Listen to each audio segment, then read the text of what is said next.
Isang sampal ng katotohanan ang gumising sa natutulog na puso. Habang si Celestina ay nagtitiis sa hirap para sa pangarap ni Dante, ang asawa niya ay nasa bisig na ng iba. Wala kang kwentang probinsyana. Mga salitang tumapos sa 10 taong sakripisyo. Ngunit ang bilyonaryong lihim ay magbabalik. Magsisisi ba si Dante kapag ang reynang itinapon niya ang kukuha ng lahat sa kanya? Sino ang tunay na talunan? Hindi ko na siya mahal, ma. Isang malaking pampabigat lang si Celestina sa bago kong posisyon sa kumpanya. Nakakahiya siyang ipakilala sa mga board members. Amoy isda ang balat niya at hindi man lang marunong mag-English ng maayos. I deserve someone better. Someone like Bella. Ang mga salitang iyon ay parang isang matalim na balisong na bumaon sa dibdib ni Celestina. Nakatayo siya sa labas ng pintuan ng kanilang silid. Bitbit ang isang maliit na tray ng kape. Ang kanyang mga kamay na magaspang at may mga bakas ng hiwa mula sa paglilinis ng isda sa palengke, madaling araw pa lamang, ay nagsimulang manginig. Ang tasa ng kape ay dahan-dahang sumasayaw sa tray, gumagawa ng isang mahinang kalansing na tila bahuni ng isang pusong malapit ng mabasag. 10 taon. 10 taon niyang tiniis ang lahat. Siya ang nagpaaral kay Dante sa kolehiyo hanggang sa kumuha ito ng master's degree. Habang ang ibang babae ay nagpapaganda at bumibili ng mga mamahaling bag, si Celestina ay nasa ilalim ng mainit na sikat ng araw, nagbebenta ng tuyo at sariwang isda upang may pangmatrikula ang asawa. Ang kanyang mga kuko ay madilim at ang kanyang buhok ay laging amoy usok. Lahat ng iyon ay tinanggap niya ng maluwag sa loob dahil naniwala siya sa pangako ni Dante na sabay silang aahon sa hirap. Ngayon, ang anibersaryo ng kanilang ika-10 taon ng pagsasama. Nakahanda na sa munting hakahapagkainan ang paboritong sinigang na hipon ni Dante. Pinili niya ang pinakamalalaking hipon sa palengke gamit ang perang itinabi niya mula sa kanyang sariling baon sa loob ng 1 buwan. Tiniis niyang hindi kumain ng tanghalian para lamang mabigyan ng espesyal na handa ang asawa sa araw na ito. Ngunit ang bango ng sinigang na kani-kanina lang ay nagbigay sa kanya ng ngiti. Ngayon ay tila ba naging amoy ng isang nabubulok na bangkay ng kanilang mga pangarap. Dahan-dahang bumukas ang pinto at lumabas si Aling Delia, ang kanyang biyenan. Nang makita si Celestina na nakatayo doon, wala man ng bakas ng gulat o awa sa mga mata ng matanda. Sa halip, isang mapang-uyam na ngiti ang gumuhit sa mga labi nito. Kinuha ni Aling Delia ang tray mula sa mga kamay ni Celestina at walang ano-ano ay itinapon ang tasa sa basurahan.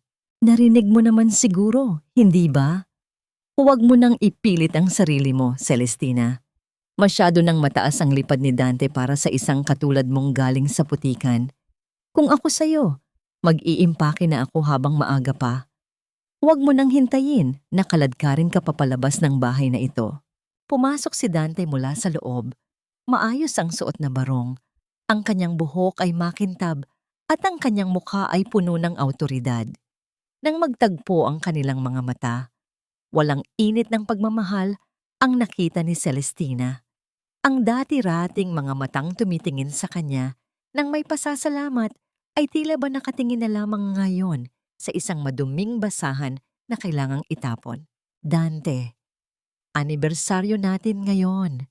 Mahinang sambit ni Celestina. Ang kanyang tinig ay tila isang pagsumamo na nanggagaling sa kailaliman ng isang madilim na balon.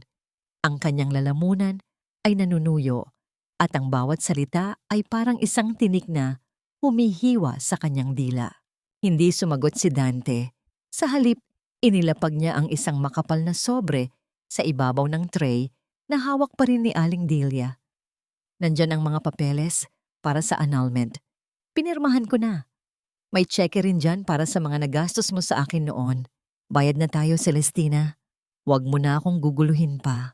Ang daigdig ni Celestina ay tila ba tumigil sa pag-ikot. Ang ingay ng paligid, ang tilaok ng manok sa labas, ang busina ng mga sasakyan, At ang malakas na tawa ni Aling Delia ay naging isang malabo at nakabibinging ugong sa kanyang mga tainga. Ang lamig ng sahig ay gumapang paakyat sa kanyang mga binti hanggang sa maramdaman niya ang pamamanhid ng kanyang buong katauhan. Hindi niya maramdaman ang kanyang mga luha, ngunit ang hapdi sa kanyang dibdib ay mas matindi pa sa anumang sugat na natamo niya sa pagtatrabaho. Bumalik ang kanyang alaala sa isang gabi. 5 taon na ang nakalilipas nang si Dante ay may sakit at walang-wala silang pera. Hinubad ni Celestina ang kanyang tanging alaalang ginto mula sa kanyang ina upang ibenta para lamang may pambili ng gamot. Noong gabing iyon, umiyak si Dante at nangakong hinding-hindi siya iiwan. Ngunit ang mga pangakong iyon ay tila ba mga sulat sa buhangin na tinangay na ng alon ng kasikatan at pera. Bayad na tayo! Ulit ni Celestina, ang kanyang tinig ay mas malamig pa sa yelo. Tumingin siya sa mga kamay ni Dante. Ang mga kamay na dati ay humahawak sa kanya ng mahigpit kapag natatakot siya sa dilim. Ngayon, ang mga kamay na yon ang siyang tumatapos sa lahat ng kanyang pinahalagahan. Lumapit si Aling Delia sa kanya at bumulong. Ang kanyang hininga ay amoy ng mapait na kape at masamang hangarin. Umalis ka na bago pa namin tawagin ang mga security at isama mo ang anak mong laging may sakit. Ayaw namin ng malas sa bahay na ito. Sa kabilang silid, narinig ni Celestina ang mahinang ubo ni Esperanza, ang kanilang 7 taong gulang na anak. Ang bata ay may lagnat at kanina pa naghihintay na makita ang kanyang ama upang ipakita ang iginuhit nitong larawan ng kanilang pamilya. Isang pamilyang buo, masaya at may kulay. Hindi alam ng bata na sa labas ng kanyang silid, ang bawat kulay ng kanyang pangarap ay binubura na ng kanyang sariling ama. Hindi sumigaw si Celestina, hindi siya nagmura, nanatili siyang nakatayo, ang kanyang likod ay tuwid, ngunit ang kanyang kaluluwa ay dahan-dahang nagkakapira-piraso sa bawat segundong lumilipas. Ang bawat piraso ng kanyang pagkawasak ay bumabaon sa kanyang puso, gumagawa ng isang matinding galit na pilit niyang ikinukubli sa likod ng kanyang tahimik na mukha. Tumingin si Dante sa kanyang relos, tila ba ang bawat minuto na kasama niya ang asawa ay isang malaking pagsasayang ng oras. May party pa akong pupuntahan. Pagbalik ko bukas ng umaga, dapat wala na kayo rito. Iniwan siya ni Dante nang hindi man lang lumingon. Ang tunog ng kanyang mamahaling sapatos sa sahig ay tila ba isang martilyo na nagpapakaba sa bawat tibok ng puso ni Celestina. Naiwan siyang mag-isa sa pasilyo kasama ang kanyang biyenan na patuloy na nagtatapon ng kanyang mga gamit mula sa kabinet. Dahan-dahang lumakad si Celestina patungo sa bintana. Sa labas, nagsisimula ng pumatak ang ulan. Ang langit ay kasing dilim ng kanyang kapalaran. Napahawak siya sa kanyang bulsa, kung saan nakatago ang isang maliit na susi na may nakaukit na letrang M. Isang susi na sa loob ng maraming taon ay hindi niya kailanman ginamit. Isang susi na magbubukas sa isang pintuan na matagal na niyang kinalimutan para sa lalaking kakatalikod lang sa kanya. Habang pinagmamasdan niya ang pag-alis ng sasakyan ni Dante, isang tanong ang paulit-ulit na umalingaw-ngaw sa kanyang isipan. Kasing pait ng lasa ng luhang sa wakas ay dumaloy sa kanyang mga pisngi. Ito na nga ba ang katapusan ng lahat ng kanyang sakripisyo? O ito pa lamang ang simula ng isang pagbabalik na hinding-hindi nila malilimutan? Sa gitna ng katahimikan ng bahay na dati ay itinuring niyang paraiso. Tanging ang tunog ng ulan at ang mahinang ubo ng kanyang anak ang naririnig. Isang panata ang nabuo sa kanyang puso. Isang panata na hindi isinulat sa tubig, kundi sa dugo ng kanyang mga sugat. Ilabas mo ang lahat ng gamit mo sa kwartong ito. Celestina, ngayon din, hindi nararapat ang isang amoy isda sa malambot na kama na binili ng anak ko. Dito na matutulog si Bella simula ngayong gabi. Ang boses ni Aling Delia ay parang hagupit ng latigo sa gitna ng malamig na gabi. Hindi pa man natutuyo ang mga luha ni Celestina mula sa pakikipagharap kay Dante, heto na naman ang kanyang biyenan. Dala ang isang malaking plastik na itim. Walang pasintabi nitong binuksan ang cabinet at sinimulang hakutin ang iilang pirasong damit ni Celestina.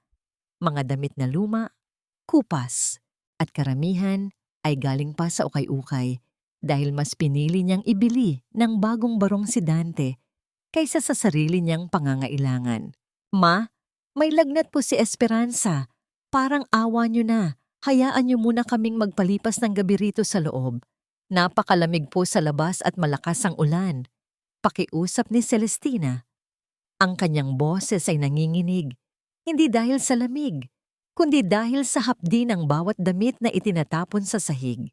Ngunit tila bingi ang matanda. Sa halip na makinig, lalo nitong binilisan ang pagtatapon. Huwag mo akong mama, Celestina! Wala na kayong puwang sa bahay na ito. Ang anak ko ang nagpapakain sa inyo, bibande nyo. Kaya ang anak ko ang batas. Sa gitna ng kaguluhan, pumasok si Bella. Ang babaeng amoy mamahaling pabango, balot ng alahas, at may suot ng ngiting puno ng panunuya. Humawak siya sa braso ni Aling Delia na tila ba sila ang tunay na magpamilya. Tita, okay lang naman po ako sa guest room. Baka kasi, alam nyo na, may maiwang amoy dito na mahirap alisin. Tumawa ng mahina si Aling Delia bago muling hinarap si Celestina ng may nanlilisik na mga mata. Ngunit biglang nagbago ang anyo ng matanda. Humawak siya sa kanyang leeg, pilit na kinakapa ang isang bagay na wala roon. Ang kanyang mukha na kanina ay puno ng galit. Ngayon ay napalitan ng isang huwad na gulat at takot. Ang kwintas ko! Ang kwintas na pamana pa ng aking ina! Nasaan ang kwintas ko? Sigaw ni Aling Delia. Ang kanyang tinig ay umalingaw-ngaw sa buong mansyon, sapat na upang magtakbuhan ang mga katulong patungo sa pintuan ng silid. Napatigil si Celestina, ang kanyang kamay ay nakahawak pa rin sa mainit na noo nang natutulog na si Esperanza. Ano pong sinasabi niyo, Aling Delia? Wala po akong kinukuha. Magnanakaw! Alam ko na! Kaya ka ayaw umalis dahil naghahanap ka pa ng mananakaw. Ikaw lang ang pumasok sa kwarto ko kaninang umaga para maglinis. Ang matanda ay nagsimulang magsisigaw habang itinuturo si Celestina sa harap ng mga nakapanood na katulong. Ang bawat salita ay parang mga maliliit na karayom na ibinabaon sa dangal ni Celestina. Hindi ko po magagawa iyon. Kahit mahirap kami, kailanman ay hindi ko kinuha ang hindi sa akin. Depensa ni Celestina, pilit na pinatatatag ang kanyang tinig sa kabila ng panlalambot ng kanyang mga tuhod. Biglang bumukas ang pinto at pumasok si Dante. Madilim ang muka at tila pagod mula sa pakikipag-usap sa telepono. Anong kaguluhan ito? Bakit ang ingay-ingay dito? Agad na lumapit si Aling Delia kay Dante. Umiiyak ng peke at humahawak sa dibdib. Dante anak, ang asawa mo. Ninakaw ang tanging alaala ng lola mo. Ayaw niyang aminin, pero siya lang naman ang may lakas ng loob na gumawa nito. Tumingin si Dante kay Celestina. Isang tingin na puno ng pagdududa at pagkapuot. Wala nang natira sa lalaking dati ay humahalik sa kanyang mga kamay bilang pasasalamat sa bawat pagod niya. Ang nakatayo sa harap niya ay isang estranghero na nabubulagan ng ningning ng pera. Ibalik mo ang kwintas, Celestina. Huwag mo nang hintayin na ipahiya pa kita sa harap ng mga pulis. Malamig na utos ni Dante. Ang kanyang boses ay walang bakas ng pagmamahal. Tila ba isa lamang kriminal ang kausap niya. Dante, maniwala ka sa akin. Wala akong kinuha. Buong buhay ko, ibinigay ko sa iyo ang lahat. Pati na ang huling sentimo ko. Bakit ko nanakawan ang nanay mo? Ang pagsusumamo ni Celestina ay tila bahangin na dumaraan lamang sa mga tainga ng asawa. Sa gilid, nagising si Esperanza dahil sa sigawan. Ang bata na nanginginig sa lagnat ay dahan-dahang bumangon at yumakap sa binti ng kanyang ina.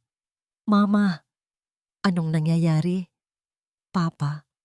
Bakit niyo po pinapagalitan si Mama? Hindi man lang tiningnan ni Dante ang kanyang anak. Sa halip, hinablot niya ang lumang bag ni Celestina na nakapatong sa kama. Dito ba? Dito mo ba itinago? Mabilis niyang itinambad ang laman ng bag sa sahig. Nagkalat ang ilang pirasong barya, ang kupas na litrato ng kanilang kasal, at ang mga gamot ni Esperanza.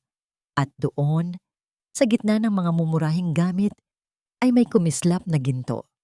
Isang kwintas na may pendant na brilyante ang lumabas mula sa isang maliit na bulsa ng bag. Nanlaki ang mga mata ni Celestina. Ang kanyang puso ay tila ba tumigil sa pagtibok. Alam niya sa kanyang sarili na hindi niya inilagay iyon doon. Tumingin siya kay Aling Delia at nakita niya ang isang mabilis at nakatagong ngiti sa mga labi ng matanda bago ito muling nagkunwaring umiiyak. Isang malakas na hampas sa mesa ang nagpayanig sa buong kwarto. Galit na hinarap ni Dante si Celestina. Ang kanyang mukha ay kasing pula ng apoy. Ebidensya na ito, Celestina. Magnanakaw ka na rin pala ngayon. Ganyan ka ba kadesperada para sa pera? Dante! Itinananim lang yan. Hindi ko alam kung paano napunta yan dyan. Sigaw ni Celestina. Ang kanyang mga luha ay sa wakas ay bumuhos na ng tuluyan. Hindi dahil sa takot, kundi dahil sa labis na sakit na ang taong pinag-alayan niya ng buhay ay mas naniniwala sa isang kasinungalingan kaysa sa kanyang katapatan. Magsinungaling ka hanggang gusto mo, pero ang katotohanan ay nasa harap ko na. Ayoko nang makita ang pagmumukha mo rito. Isama mo ang bata at lumayas kayo. Inihagis ni Dante ang kwintas sa sahig. Ang tunog ng pagbagsak nito ay tila bahatol ng kamatayan sa pagsasama nila ni Celestina. Yumakap ng mahigpit si Esperanza sa ina. Umiiyak na rin dahil sa takot. Papa, please po. Huwag po si Mama. Ngunit tinalikuran na sila ni Dante. Habang si Aling Delia at Bella ay nagpapalitan ng makahulugang tingin, naiwan si Celestina sa gitna ng kwarto. Yakap ang kanyang nanginginig na anak. Ang kanyang dangal ay niyurakan sa harap ng lahat at ang kanyang puso ay tuluyan ng naging abo. Dahan-dahang pinulot ni Celestina ang kanyang mga damit sa sahig. Sa kabila ng hapdi, may isang bagay na nagsimulang mabuo sa loob niya. Isang malamig na determinasyon. Tumingin siya sa kanyang bag kung saan sa ilalim ng mga barya ay may nakatagong isang lumang calling card na kulay itim at ginto. Isang card na 10 taon niyang hindi hinawakan. Magsisisi kayo. Mahinang bulong ni Celestina, sapat na upang marinig lamang ng sarili niya. Darating ang araw, naluluhod kayo sa putikan, at sa araw na yon, hinding-hindi ko kayo lilingunin. Habang papalabas siya ng silid bitbit ang kanyang anak, ang anino ni Aling Delia ay nakamasid sa kanya, tila isang mapanirang multo na nagbubunyi sa tagumpay. Hindi alam ng matanda na ang magnanakaw na itinaboy niya ay ang siyang tanging nagmamay-ari ng lupang kinatatayuan nila. Ilabas niyo sila! Huwag na kayong babalik dito! Ang sigaw ni Dante habang pilit na itinutulak palabas si Celestina. Hindi pa man nakakaabot sa gate, bumuhos na ang malakas na ulan. Ang langit ay tila nakikisimpatya sa hapdi ng nararamdaman ni Celestina. Basang-basa ang kanilang mga damit at ang lagnat ni Esperanza ay lalong tumitindi dahil sa ginaw. Ang bata ay halos wala ng boses sa kakaiyak. Yakap-yakap ang kanyang ina habang naghahanap ng silong sa ilalim ng maliit na bubong ng isang abandonadong waiting shed sa labas ng subdivision. Mama, natatakot po ako. Bakit po tayo pinalayas ni Papa? Tanong ng bata sa pagitan ng kanyang mga ubo. Hinigpitan ni Celestina ang pagkakayakap sa anak. Ang kanyang sariling mga luha ay humahalo sa tubig ulan na dumadaloy sa kanyang mukha. Magiging maayos din ang lahat, anak. Pangako, magiging maayos din ang lahat. Ngunit sa kanyang isipan, ang bawat patak ng ulan ay nagsisilbing paalala ng kanyang pagkatalo. 10 taon ng pagtitiis, 10 taon ng pagsisilbi, na uwi lamang sa pagtataboy na parang isang basahan. Habang nakaupo sa malamig na semento, nakita ni Celestina ang anino ng isang sasakyan na unti-unting humihinto sa tapat nila. Hindi ito ang sasakyan ni Dante. Ito ay isang itim na van na walang kahit anong marka. Bumukas ang pinto at isang lalaking nakasuit ang lumabas. May hawak na malaking payong. Hindi ito isang estranghero. Siya si Mang Berting, ang matagal ng tapat na driver ng kanyang ama. Senyorita Celestina, mahinang tawag nito. Ang boses nito ay puno ng pag-aalala at paggalang. Napaangat ng tingin si Celestina. Sa likod ni Mang Berting, lumabas mula sa sasakyan ang isang matandang lalaki na may tindig na kagalang-galang, si Don Teodoro, ang kanyang ama. Ang lalaking hindi niya kinausap sa loob ng mahabang panahon dahil pinili niyang mamuhay ng simple kasama ang lalaking akala niya ay tunay na nagmamahal sa kanya. Pa? Ang tanging lumabas sa bibig ni Celestina. Ang kanyang boses ay tila hangin na lamang. Hindi nagsalita ang matanda. Sa halip, dahan-dahan itong lumapit sa kanila, itinapon ang payong sa tabi at lumuhod sa putikan. Hindi alintana ang mamahaling tela ng kanyang pantalon.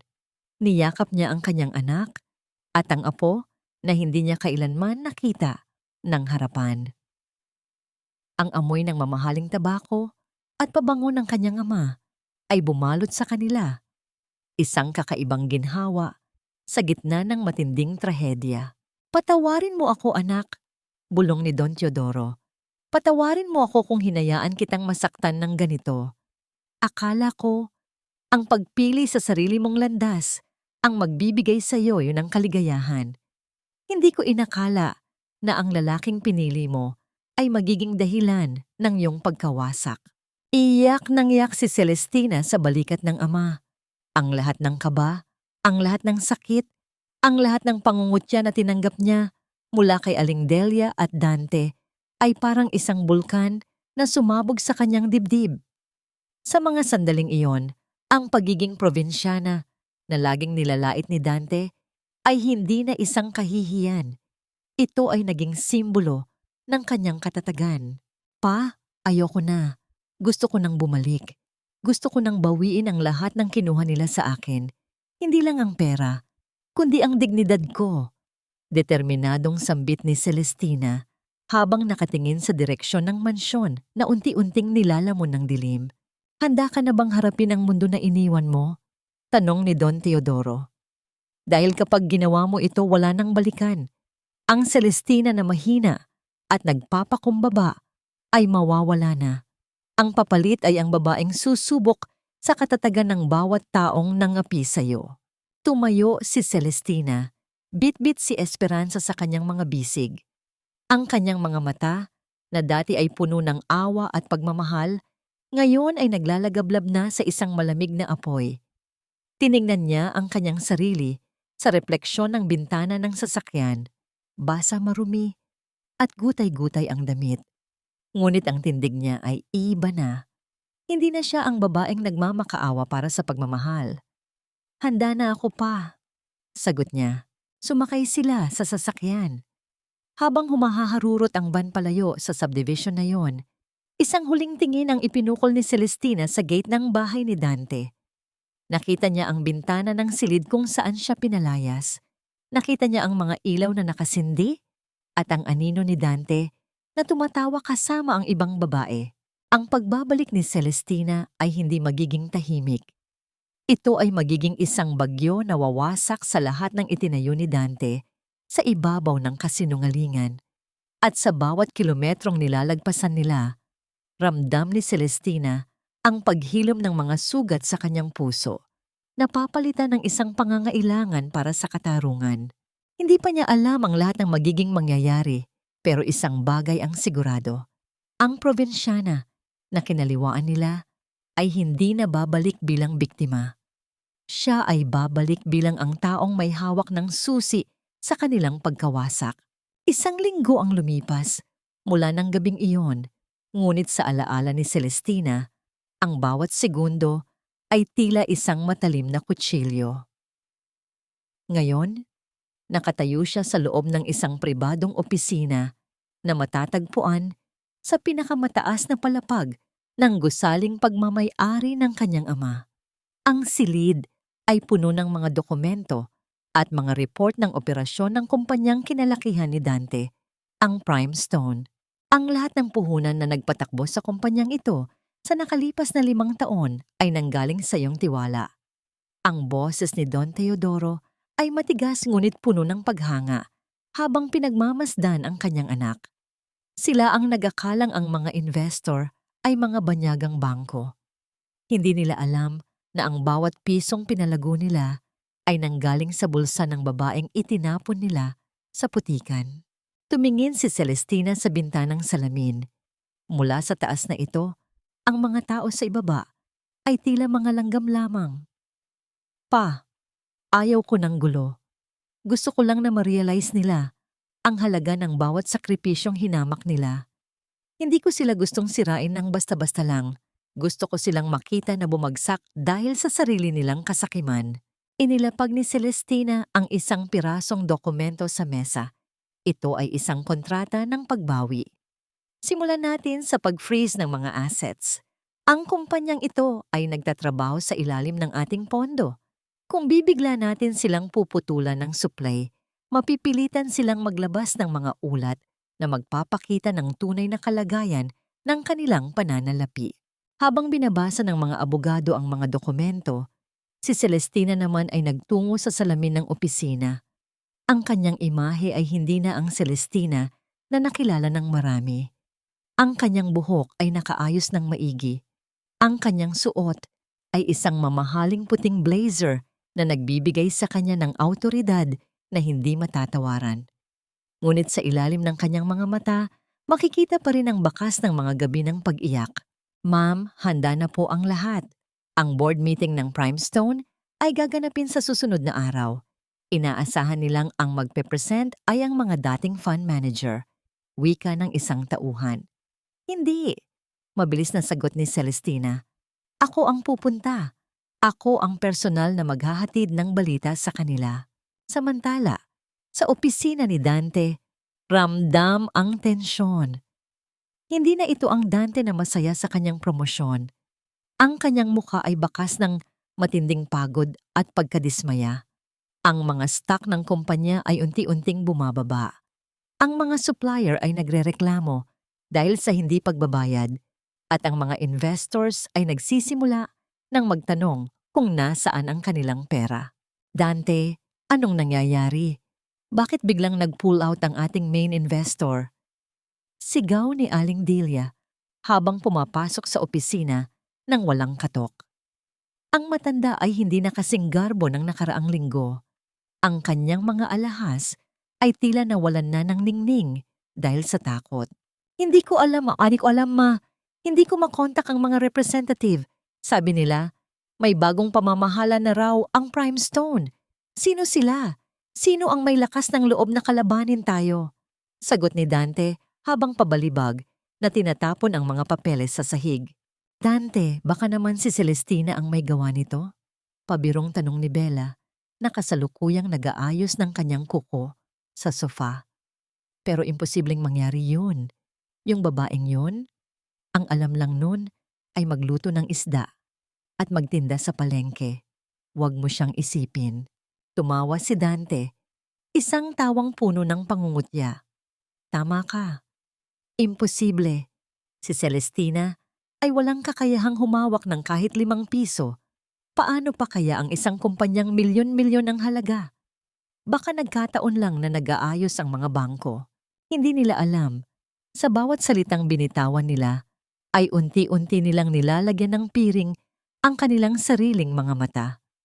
Hindi nila namamalayan na ang babaeng hinamak nila ay ang siyang mismong nagdidikta ng katapusan ng kanilang panandaliang tagumpay. Kinabukasan, sa boardroom ng Primestone, naghihintay ang lahat. Si Dante ay nakaupo sa dulo ng mesa, pilit na pinapakita ang kanyang tapang. Ang mga pintuan ay dahan-dahang bumukas. Ang bawat pares ng mata sa loob ay nakatuon sa naglalakad papasok. Ang tunog ng kanyang takong sa sahig ay tila isang metrong bumibilang sa nalalapit na pagbagsak ni Dante. Nang tumigil ang babae sa harap ng mesa at tumingin kay Dante, nanlaki ang mga mata ng lalaki. Ang kanyang bibig ay bahagyang bumuka, hindi makapaniwala sa nakikita. "Sino ka?" Utos na tanong ni Dante. Ang kanyang boses ay nanginginig sa kaba. "Ako ang bagong may-ari ng lahat ng bagay na akala mo ay sayo." Malamig na tugon ni Celestina. Ang kanyang tinig ay walang bahid ng galit, kundi isang purong awtoridad na nagpatahimik sa buong silid. Ang katahimikan sa loob ng boardroom ay tila isang mabigat na kumot na bumabalot sa bawat taong naroroon.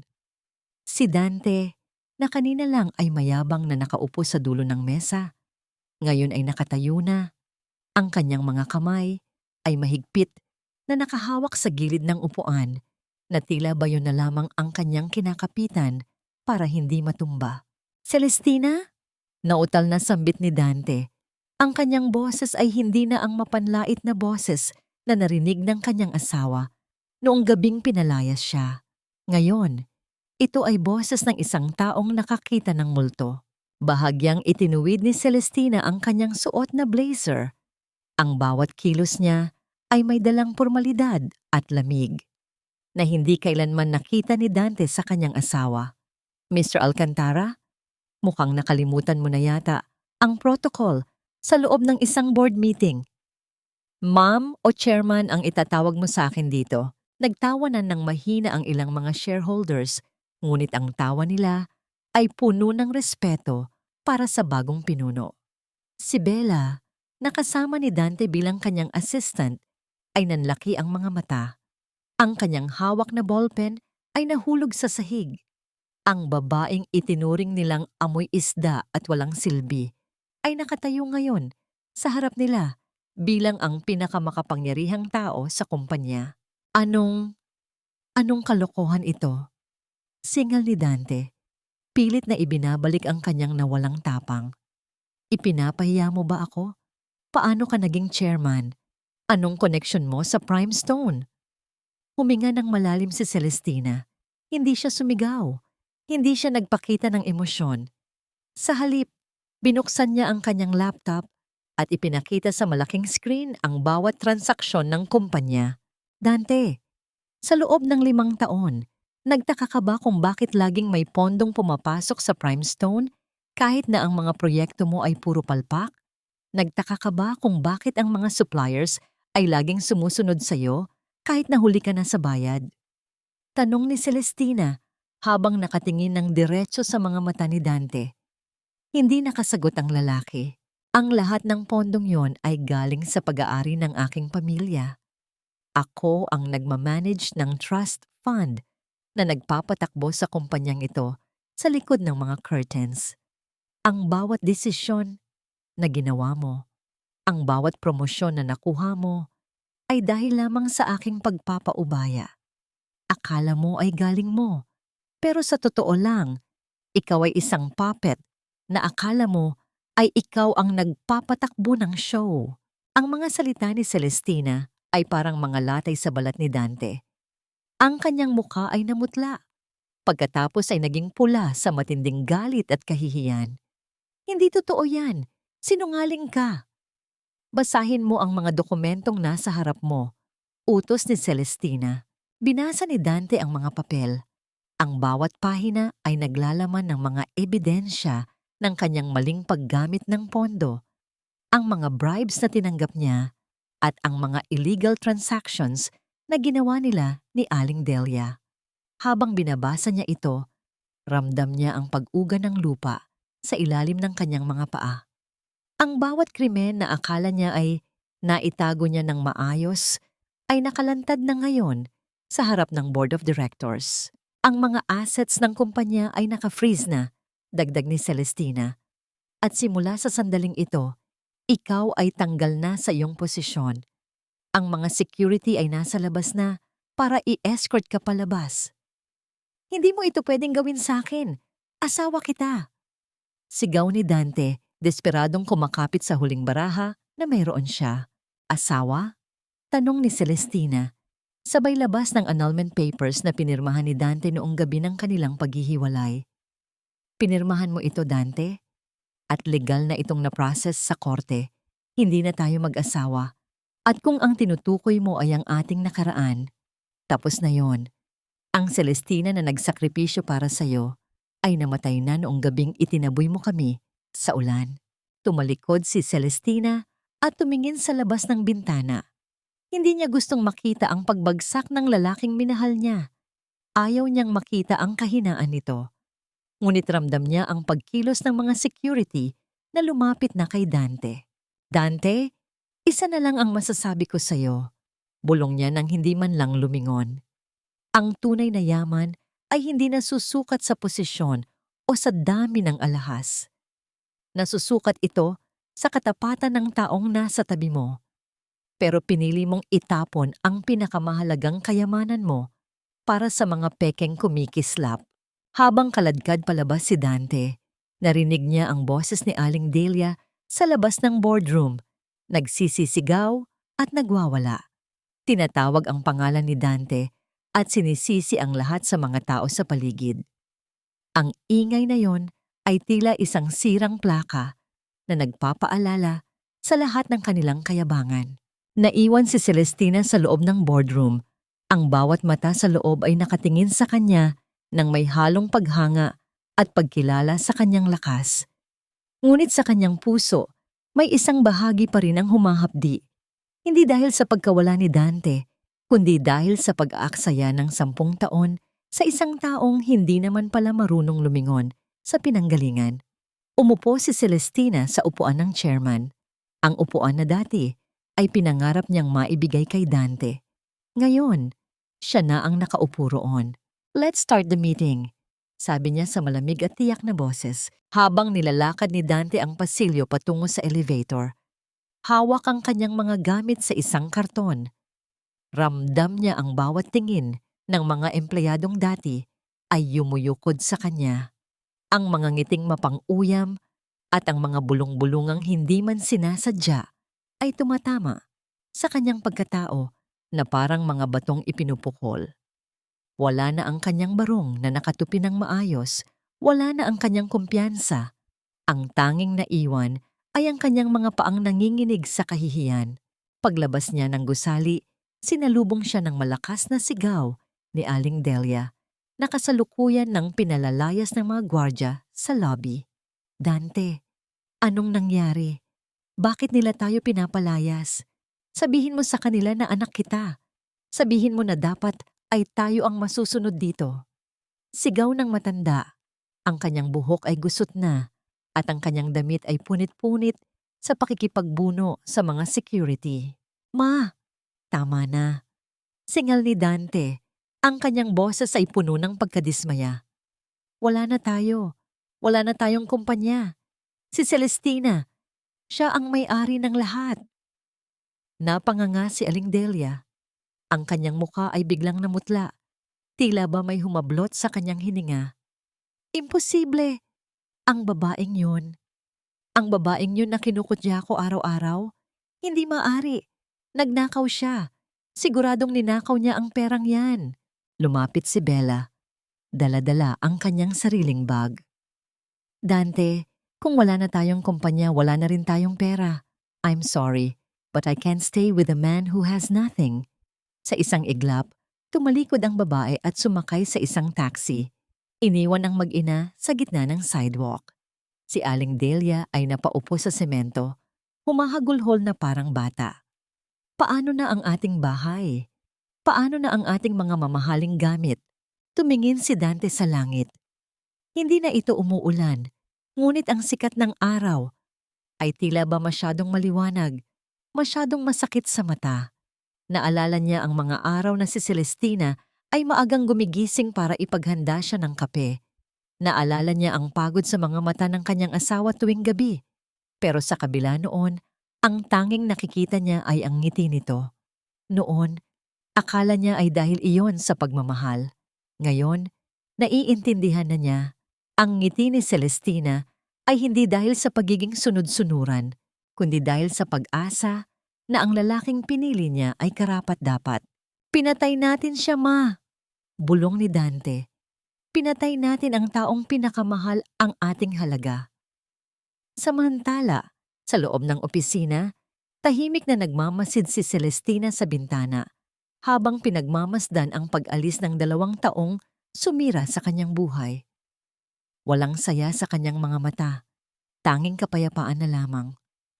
Kinuha niya ang kanyang telepono at tinawagan si Don Teodoro. Pa, tapos na ang unang bahagi, wika ni Celestina. Anong sunod na plano mo, anak? Tanong ng kanyang ama. Ibebenta ko ang prime stone. Hindi ko ito kailangan. Ang perang makukuha ko ay ilalaan ko sa isang foundation para sa mga kababaihang tulad ko. Mga babaeng naniwala sa pag-ibig at napagtantong ang kanilang sarili ang pinakamahalagang puhunan. Habang ibinababa ni Celestina ang telepono, kumatok ang kanyang sekretarya. Ma'am, may bisita po kayo. Sabi niya po, kailangan niyo siyang makausap tungkol sa nakaraan ni Bella. Tumango si Celestina. Papasukin mo. Pumasok ang isang lalaki. May dalang mga file na tila ba magbubunyag ng panibagong sikreto. Ang bawat pahina ng mga dokumentong iyon ay tila ba naghuhukay ng malalim na baul ng mga kasinungalingan na pilit na itinatago ng kanilang mga kaaway.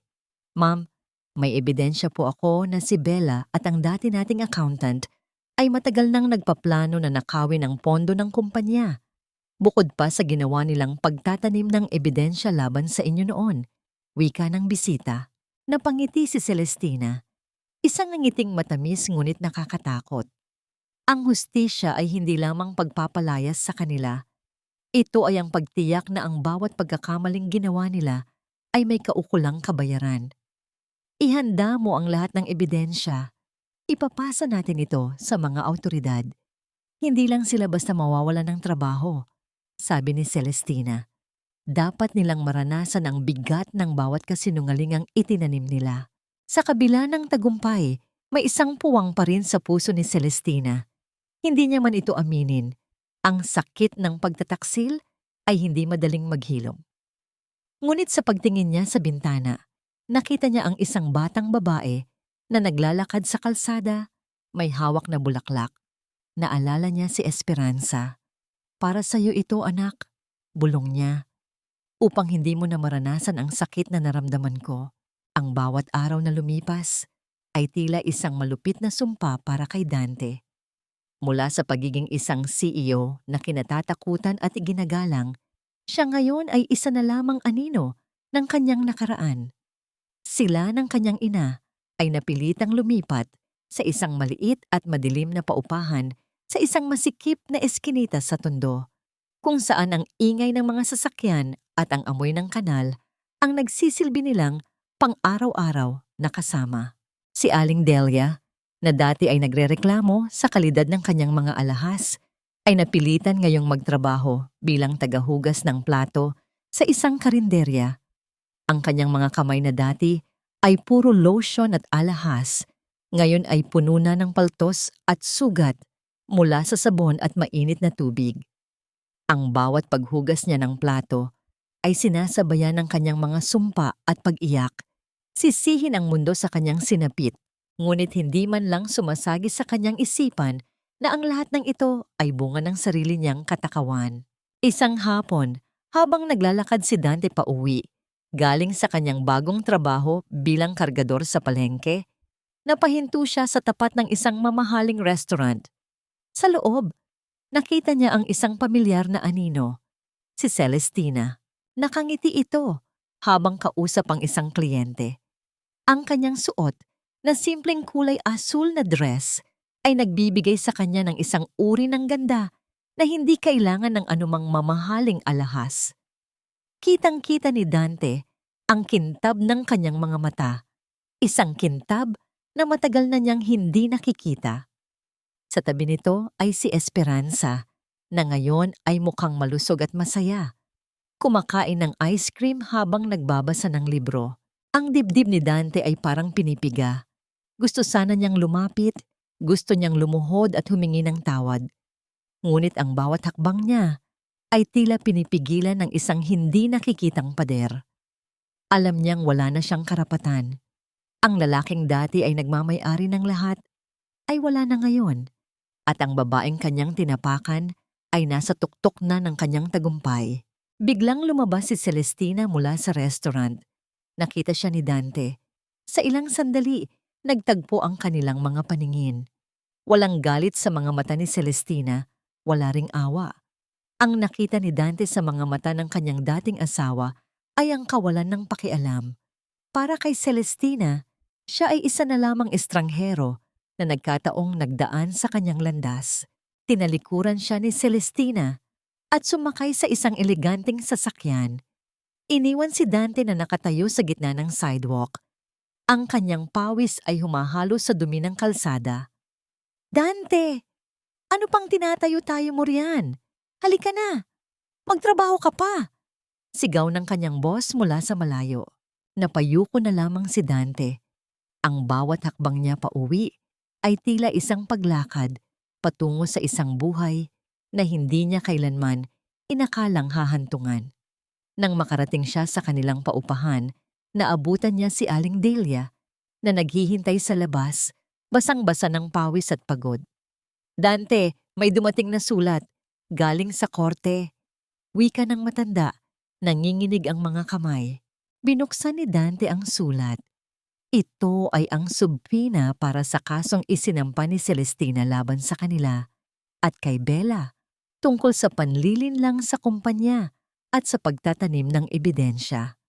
Ang bawat pangungusap sa kaso ay isang matibay na kadena na unti-unting pumipigil sa kanilang paghinga.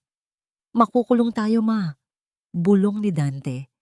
Ang kanyang boses ay tila isang bulong ng isang taong tuluyan nang sumuko sa tadhana.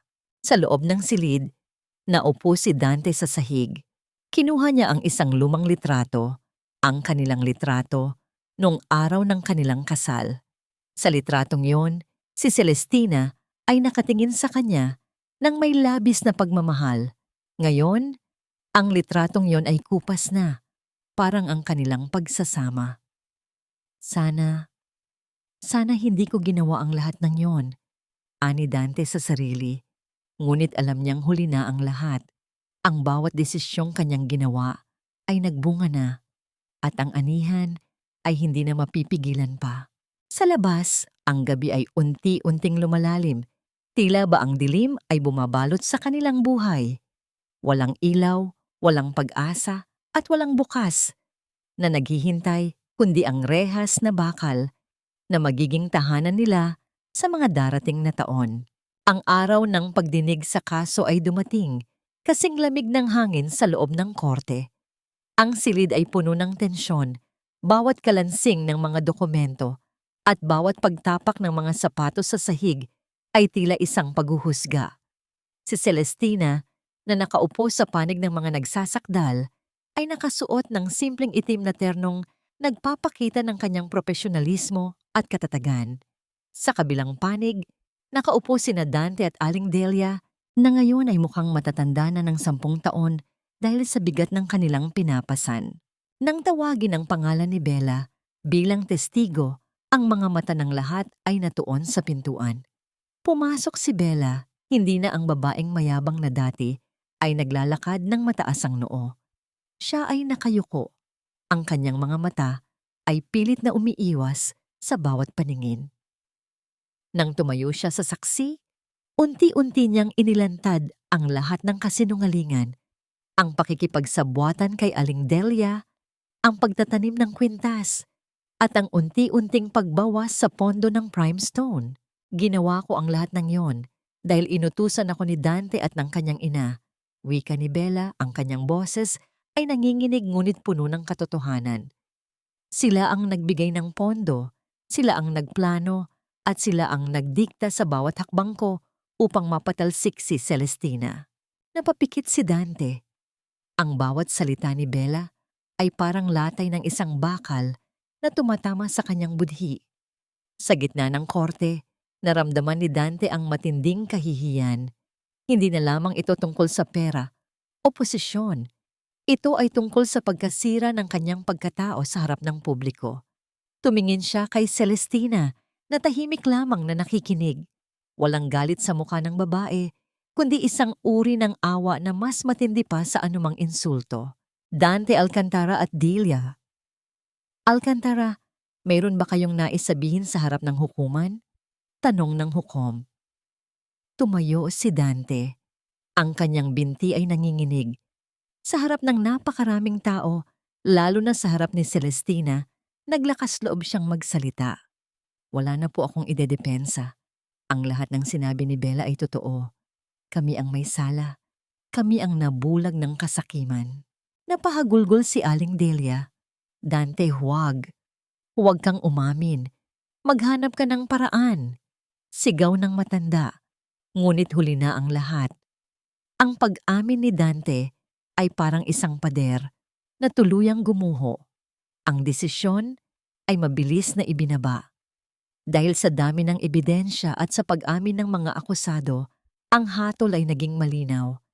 Habang dinadala si Dante at Aling Delia patungo sa detensyon, saglit na huminto si Dante sa tapat ni Celestina. Celestina, mahinang tawag niya. Tumingin si Celestina sa kanya. Tapos na ang lahat, Dante. Ang katarungan ay naibigay na. Hindi ko kayo kinamumuhian dahil ang galit ay isa ring uri ng pagkakagapos. Pinalalaya ko na ang sarili ko mula sa sakit na ibinigay niyo. Sana ay mapatawad mo ako balang araw. Ani Dante, isang huling pagsamo bago siya dinala ng mga pulis. Ang pagpapatawad ay hindi para sa iyo, Dante. Ito ay para sa aking sariling kapayapaan, sagot ni Celestina. Habang papalabas siya ng korte, sinalubong siya ng liwanag ng araw. Sa labas, nakita niya si Esperanza na naghihintay kasama si Don Teodoro. Ang bata ay tumakbo patungo sa kanya at yumakap ng mahigpit. Sa sandaling iyon, naramdaman ni Celestina ang gaan na matagal na niyang hinahanap. Ang bawat paghihirap, ang bawat luha, at ang bawat pagkakataon na siya ay minaliit ay naging mga hakbang patungo sa babaeng kinatatayuan niya ngayon. Hindi siya nagtagumpay dahil sa pera. Nagtagumpay siya dahil nanatili siyang tapat sa kanyang sarili sa kabila ng lahat ng dumi na ipinahid sa kanyang pangalan. Ang probinsyana na dating inaalipusta ay ngayon ay isang haligi ng lakas para sa maraming kababaihang nawalan ng boses. Habang sumasakay sila sa sasakyan, tumingin si Celestina sa kanyang anak. Tara na anak, umuwi na tayo sa lugar kung saan tayo tunay na masaya. Ang sasakyan ay humarurot palayo, iniiwan ang gusali ng korte at ang nakaraan na hindi na kailanman babalik pa. Sa bintana, pinagmamasdan ni Celestina ang papalubog na araw. Ang araw na ito ay hindi pagtatapos, kundi isang bagong kabanata na puno ng pag-asa at pagmamahal. Sa kabila ng ingay at gulo ng mga nakaraang buwan, ang tahimik na buhay sa lalawigan ay tila isang malambot na kumot na bumabalot sa puso ni Celestina. Ngayon, ang bawat umaga ay hindi na sinasalubong ng pagmamadali o ng takot sa kung ano ang sasabihin ng ibang tao. Ang tunog ng mga ibon sa mga puno at ang simoy ng hangin na dala ng mga palayan ang nagsisilbing musika sa kanyang bawat araw. Si Esperanza ay nag-aaral na sa isang maliit na eskwelahan sa bayan. Madalas siyang makita ng mga tao sa plaza, nakikipaglaro sa ibang mga bata, malayo sa batang matamlay at laging takot na nakilala ni Celestina noong sila ay nasa Maynila pa. Ang bawat tawa ng kanyang anak ay parang isang gamot na unti-unting naghihilom sa mga sugat sa kanyang pagkatao. Isang araw, habang abala si Celestina sa pag-aayos ng kanyang munting tindahan ng mga lokal na kape at tela, isang pamilyar na mukha ang lumitaw sa pintuan. Siya ay si Mang Berting, ang driver ng kanyang ama. Ngunit hindi siya mag-isa. Sa kanyang likuran ay may isang lalaking matangkad, disente ang suot, at may mga matang puno ng paggalang. Siya ay si Architect Julian, ang taong nag-aayos ng disenyo para sa itinatayong sentro ng tulong para sa mga kababaihan na proyekto ni Celestina. Ma'am Celestina, narito po si Architect Julian para ipakita ang huling bersyon ng disenyo, wika ni Mang Berting. Ngumiti si Celestina, isang ngiting hindi na pilit at hindi na malungkot. Salamat, Architect. Maupo muna kayo. Ipagtitimpla ko kayo ng kape. Habang nagtitimpla ng kape, naramdaman ni Celestina ang titig ni Julian. Hindi ito isang titig ng pagnanasa o ng pananakop. Ito ay titig ng paghanga sa isang babaeng nakatayo ng tuwid matapos ang isang malakas na unos. Sa mga nakaraang buwan, si Julian ang naging sandigan niya sa pagpapatayo ng proyektong ito. Hindi siya nagtanong tungkol sa kanyang nakaraan at hindi siya naghusga sa kanyang mga sugat. Ang ganda ng disenyo, Julian. Wika ni Celestina nang iabot ang kape.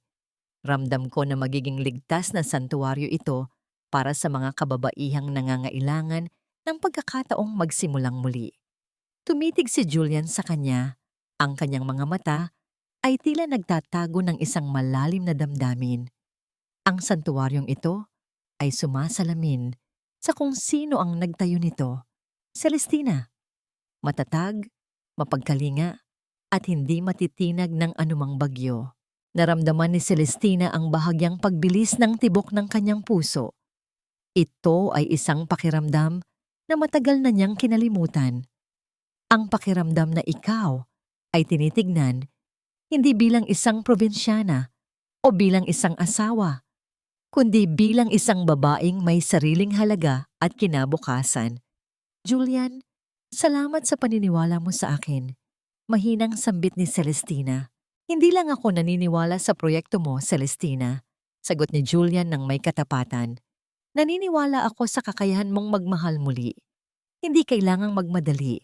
Ngunit sana ay buksan mo ang iyong puso sa posibilidad na ang bawat pagtatapos ay may kasunod na mas magandang simula. Sa sandaling iyon, ang hangin ay tila tumigil. Ang nakaraan, kasama ang lahat ng pait, pagtataksil at luha, ay tila isang malabo na lamang na anino sa malayo. Ang hinaharap, sa kabilang banda, ay tila isang malinaw na umaga na naghihintay na pasukin. Hindi agad sumagot si Celestina. Tumingin siya sa malayo, sa mga bukid na ginintuan ng sikat ng araw. Alam niyang hindi na niya kailangang magmadali.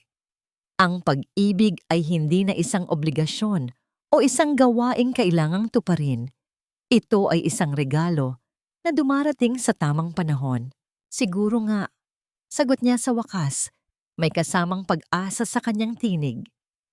Pero sa ngayon, sapat na sa akin na makita ang aking anak na masaya.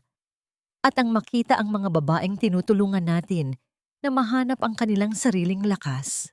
Habang nag-uusap sila tungkol sa mga plano para sa sentro, isang ibon ang dumaan sa harap ng kanilang tindahan, malayang lumilipad patungo sa malawak na langit. Ganoon din ang pakiramdam ni Celestina. Ang kanyang mga pakpak na matagal na nakatiklop dahil sa takot at sakit ay muli nang bumubukadkad. Hindi na siya ang babaeng naghihintay ng validation mula sa iba. Siya na ang nagdidikta ng kanyang sariling tadhana. At sa bawat pagngiti niya sa harap ni Julian, alam niyang ang mundo ay muling nagiging makulay. Hindi dahil sa mga alahas o pera, kundi dahil sa tunay na kapayapaan na matatagpuan lamang sa loob ng isang pusong nagpatawad at nagpatuloy. Habang ang mga araw ay nagiging linglinggo, ang sentro para sa mga kababaihan na itinayo ni Celestina ay unti-unting nakilala sa buong lalawigan. Hindi na lamang ito isang gusali ng semento at bakal. Ito ay naging tahanan ng mga kwentong puno ng pait na naging tamis ng pagbangon. Tuwing hapon, makikita ang mga babae na nagtitipon-tipon, nagtutulungan sa paggawa ng mga produktong lokal, habang ang kanilang mga anak ay naglalaro sa isang maliit na parke sa loob ng compound. Isang hapon, habang naglalakad si Celestina sa pasilyo ng sentro, nakita niya si Esperanza na nakaupo sa isang bench kasama ang isang batang babae na isa rin sa mga tinutulungan nila. Ang batang iyon ay may dalang sugat sa braso, isang paalala ng nakaraang pagmamalupit na dinanas nito. Dahan-dahang nilapitan ni Esperanza ang bata at inabutan ito ng kanyang paboritong laruang manika. "Huwag kang mag-alala," narinig ni Celestina ang boses ng kanyang anak. "Ang mama ko, dati rin siyang nasaktan. Pero ngayon, siya na ang reyna ng lahat ng mga babaeng tulad natin." Tumigil si Celestina sa paglalakad. Ang bawat salita ng kanyang anak ay tumagos sa kanyang puso, nag-iiwan ng isang marka na mas malalim pa sa anumang pasasalamat. Hindi niya namalayan na ang kanyang sariling paglalakbay ay naging isang aral para sa batang ito. Ang kanyang pagbangon ay hindi lamang para sa kanyang sarili, kundi para sa susunod na henerasyon. Lumapit si Julian na dala ang huling listahan ng mga kagamitan para sa sentro. "Nakikita mo ba? Ang impluensya mo ay hindi limitado sa iyong sarili. Nagsisilbi kang liwanag sa madidilim na bahagi ng buhay ng mga taong ito." Tumingin si Celestina kay Julian. Ang lalaki ay may hawak na isang maliit na kahon. "Celestina, may nais lang akong ibigay sa'yo. Hindi ito alahas at hindi ito pera. Ito ay isang bagay na nakita ko noong unang araw na nag-design ako para sa'yo." Binuksan ni Celestina ang kahon. Sa loob ay isang munting plake kung saan nakaukit ang mga katagang, "Sa babaeng nagturo sa akin na ang tunay na lakas ay nasa kakayahang magpatawad at magpatuloy." Napuno ng luha ang mga mata ni Celestina. "Julian, bakit mo ginagawa ang lahat ng ito para sa akin? Marami akong dalang baggage, maraming sugat." "Dahil ang mga sugat na yan, ang dahilan kung bakit ikaw ang babaeng kahanga-hanga sa paningin ko," sagot ni Julian ng may katapatan. "Hindi ako natatakot sa nakaraan mo. Sa katunayan, hinahangaan ko ang paraan ng pagharap mo rito.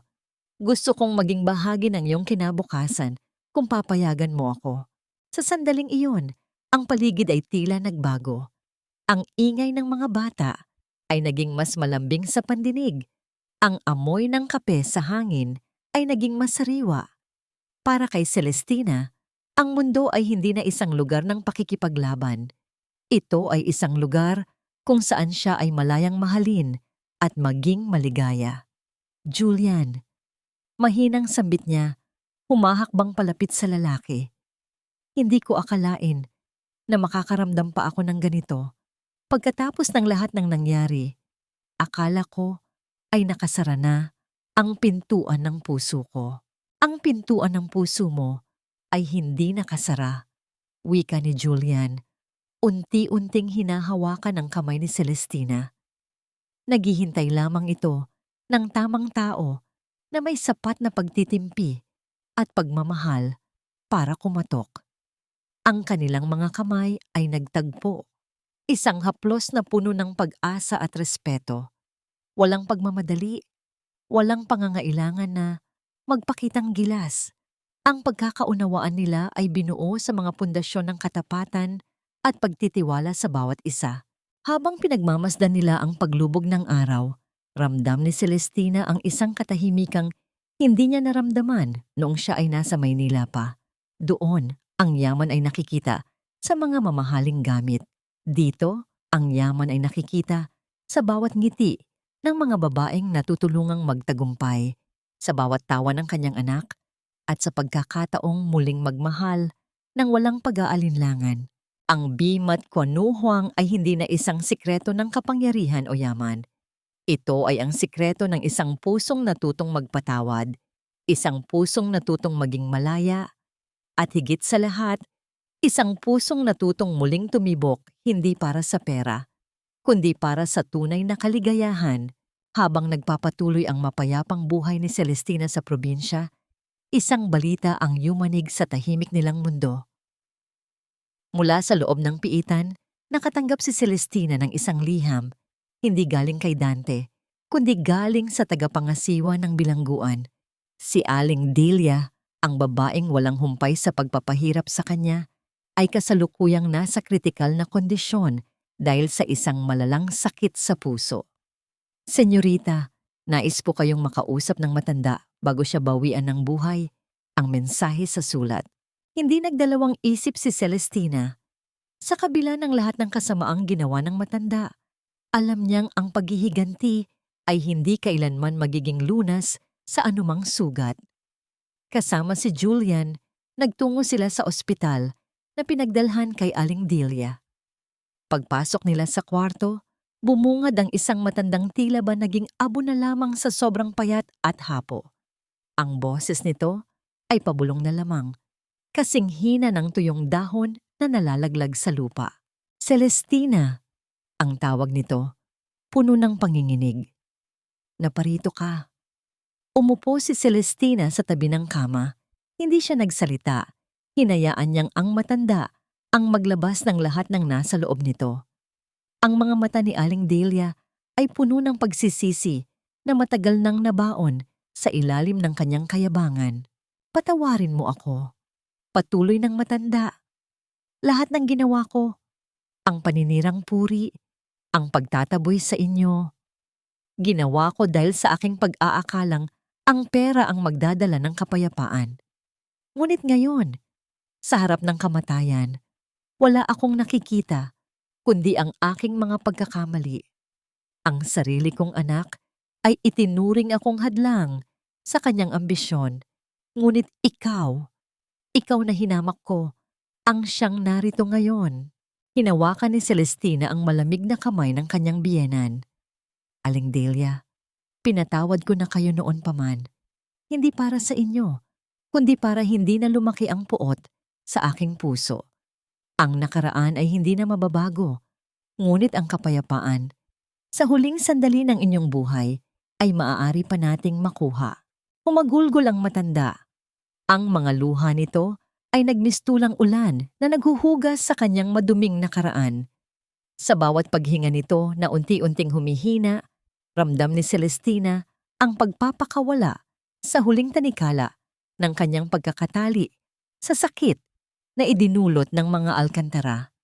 Paglabas ni Celestina mula sa kwarto, sinalubong siya ni Julian na nakatayo sa pasilyo. Ayos ka lang ba? Oo, sagot ni Celestina habang tinitingnan ang papalubog na araw sa bintana ng ospital. Ang huling tinik sa aking dibdib ay natanggal na. Samantala, sa isang hiwalay na selda, si Dante ay nakatanggap din ng balita tungkol sa kanyang ina. Hindi siya pinayagang makalabas upang makita ito, ngunit ang balitang yon ay naging mitya ng kanyang tuluyang pagbabago. Sa loob ng rehas, nagsimulang magbasa ng mga libro si Dante, nagtrabaho sa paggawa ng mga furniture at humingi ng tawad sa mga kapwa niya preso. Hindi na siya ang Dante na mayabang. Siya na ngayon ang taong naghahanap ng katarungan sa sarili niyang buhay. Hindi man sila magkikita pang muli ni Celestina, ang pagbabagong yon ay sapat na. Ang hustisya na hinangad ni Celestina ay hindi lamang ang pagpapakulong sa kanila, kundi ang pagpapakita sa kanila ng halaga ng taong kanilang sinayang. Sa pag-uwi nila ni Julian, isang payapa at malamig na hangin ang sumalubong sa kanila. Alam ni Celestina na tapos na ang yugto ng kanyang pagdurusa. Ang bawat pahina ng kanyang buhay ay malinis na at handa na siyang isulat ang mga susunod na kabanata na puno ng liwanag, pagmamahal at katotohanan. Handa ka na bang umuwi?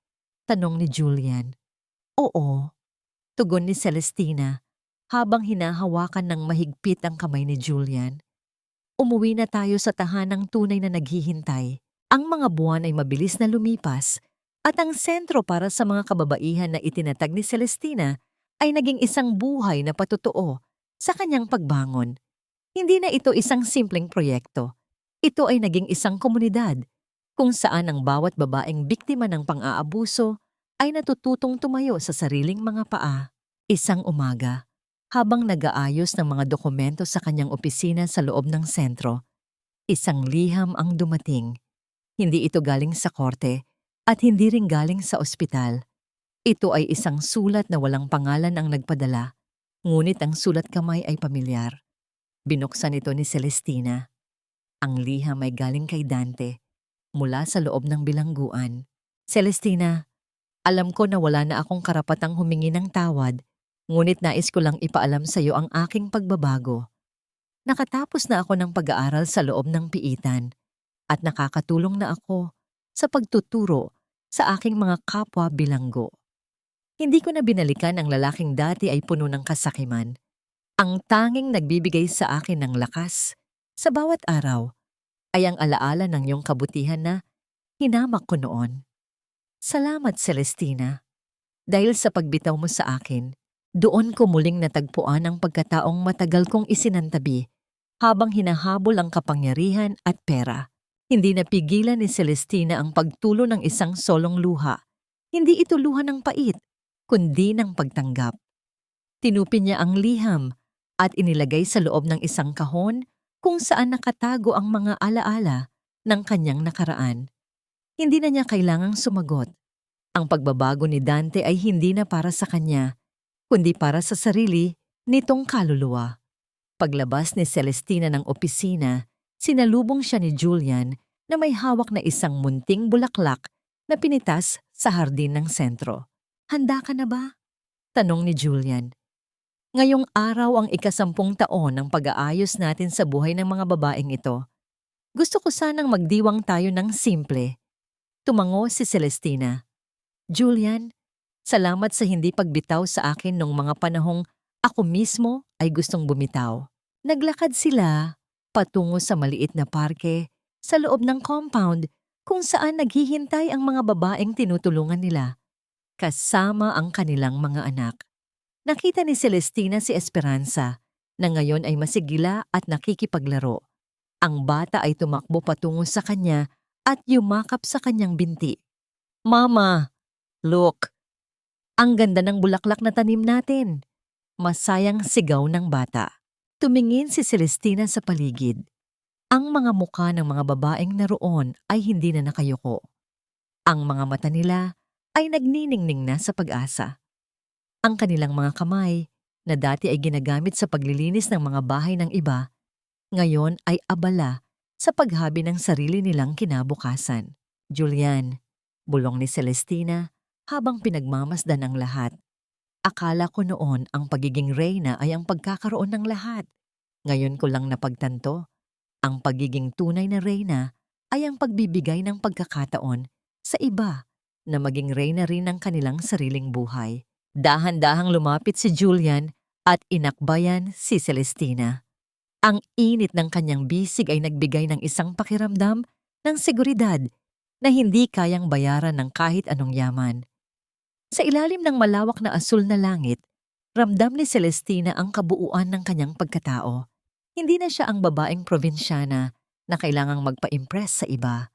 Siya ay si Celestina, ang babaeng nagdusa, nagpatawad, at sa wakas ay tunay na lumaya. Habang papalubog ang araw, ang mga boses ng mga bata ay naghahalo sa hangin, isang simponya ng buhay na nagsisimulang muli.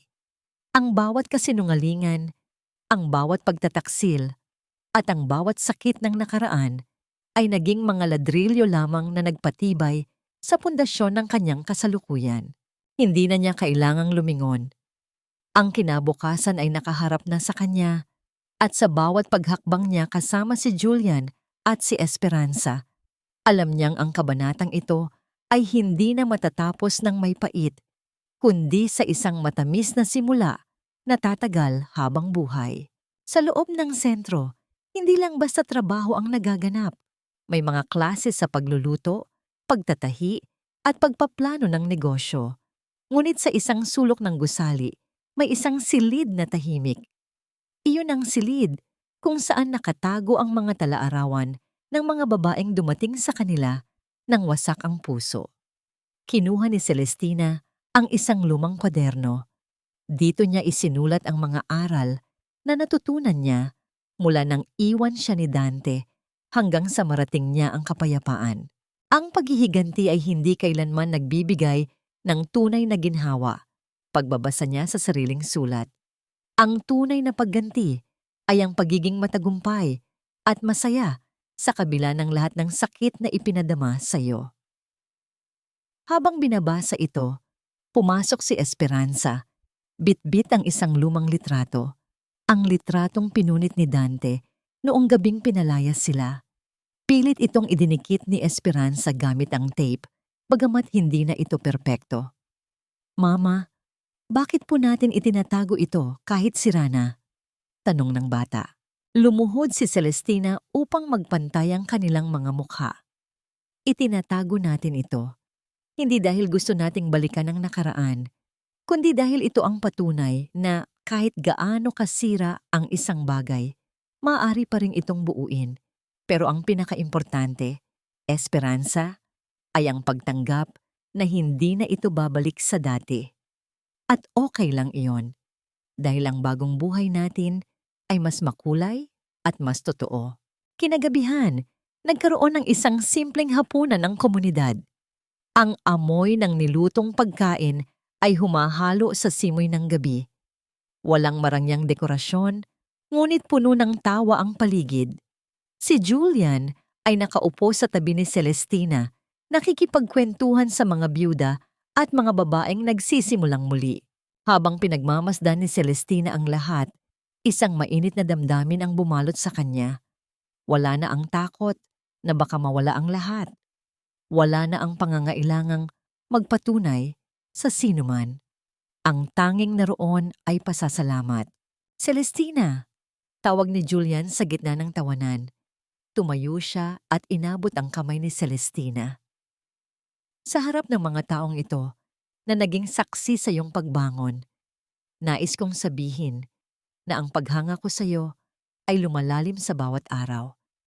Hindi lang dahil sa iyong tagumpay, kundi dahil sa ganda ng iyong puso na hindi nabahiran ng pait. Nagtinginan ng lahat.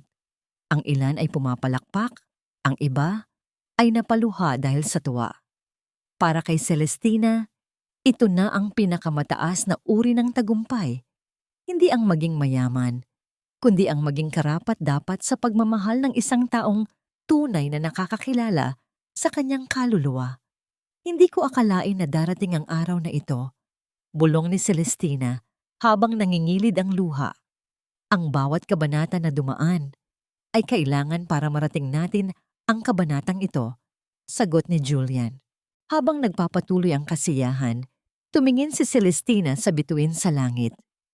Salamat, sambit niya sa hangin.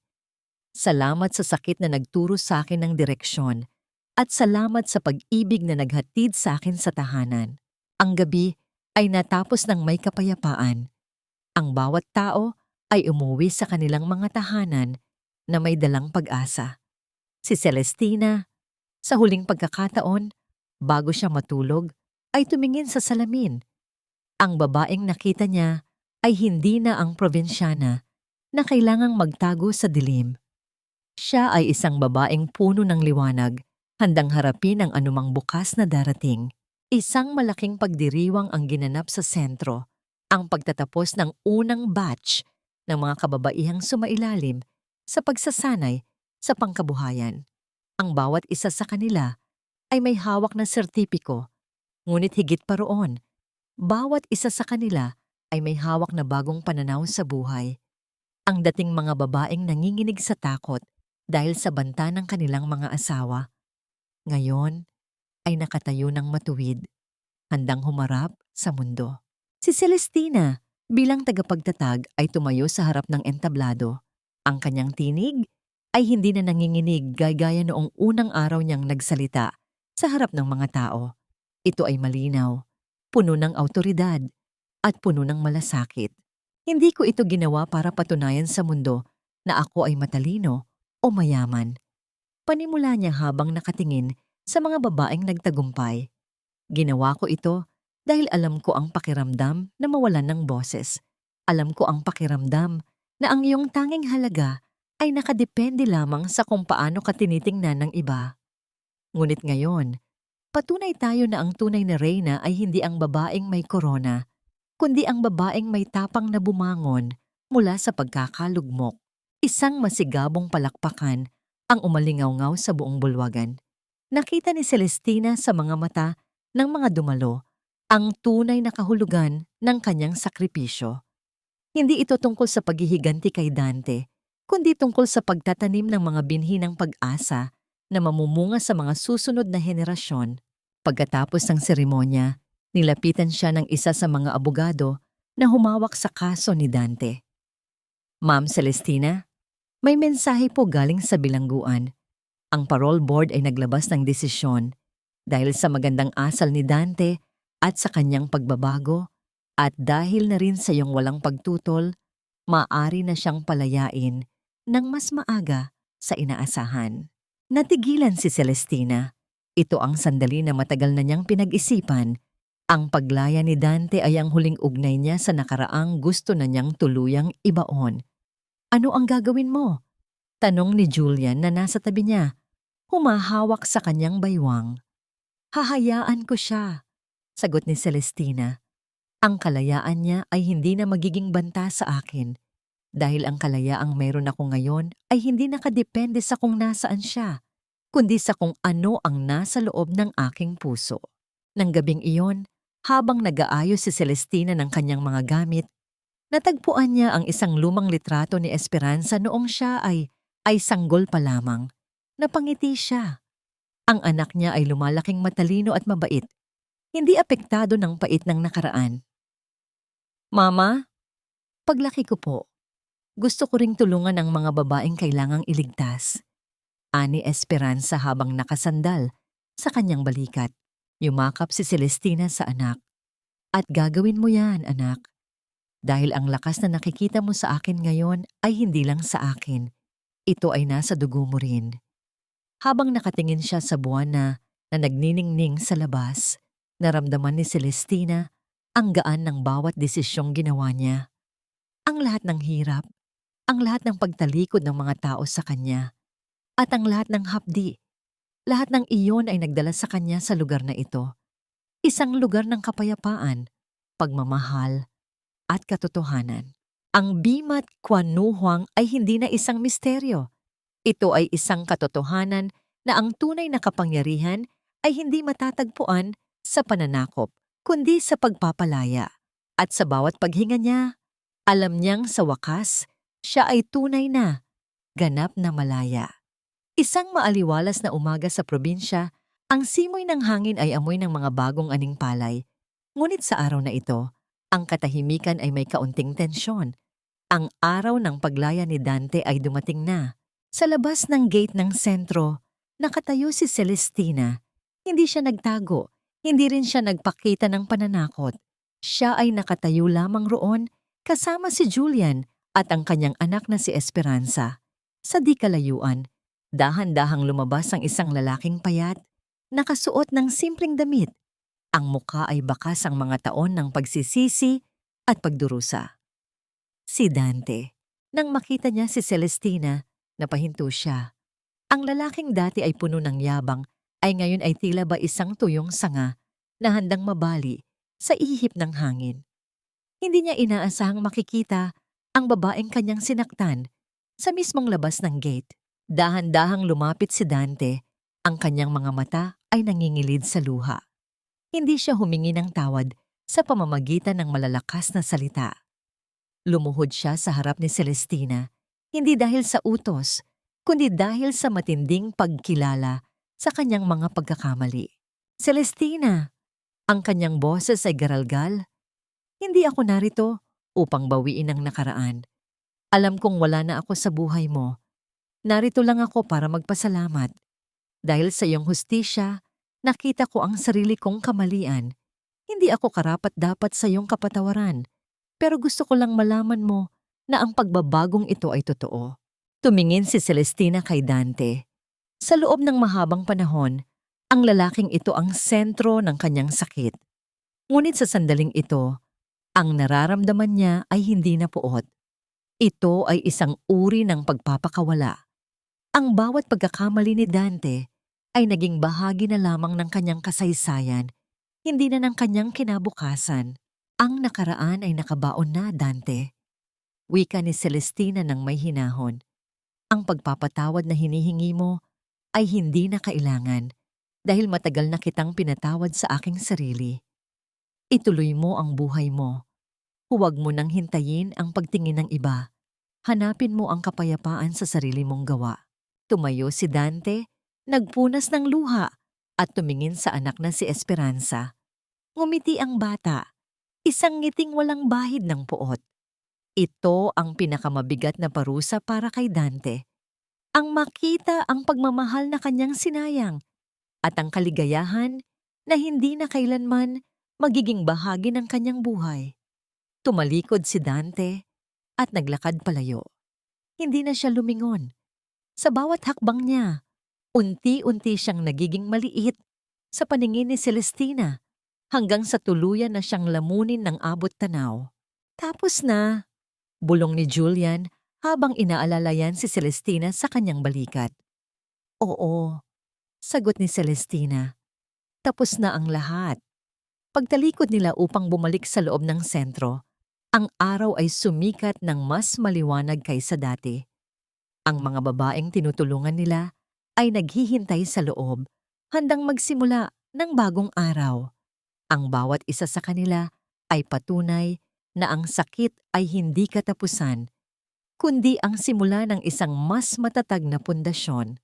Hindi na Bimat Kunuhuang ang pamagat ng kanilang buhay.